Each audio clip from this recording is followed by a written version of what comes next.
Klientja që i kishte shumë keq vetullat microblading. Erdhi një kliente në studio që do bënte vetullat laminim dhe përpara kishte bërë microblading te vetullat. Kishte rreth një vit që i kishte bërë në Turqi për herë të fundit. Dhe sigurisht po na tregonte më shumë për rastin e saj. Kur kishte bërë microblading, estetistja nuk i kishte bërë fare matje dhe i kishte vizatuar vetullën njërën më lart dhe tjetrën më poshtë. Sigurisht mund të ndodhë që ne vetë kemi një vetull më të lartë se tjetra, por diferenca ishte shumë e dukshme te klientja. Relax.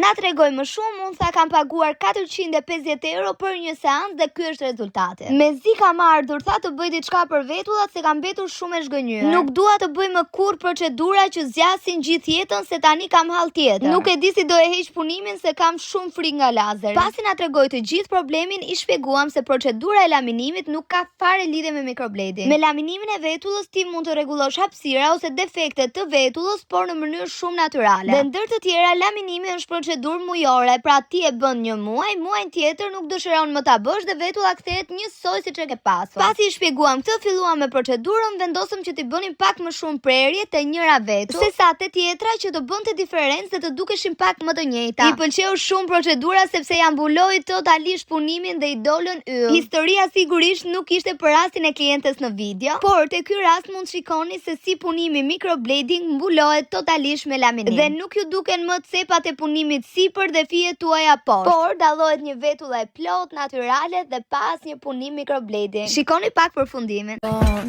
Det ty jag kom långt. Jag ser dem en på mig, så jag kunde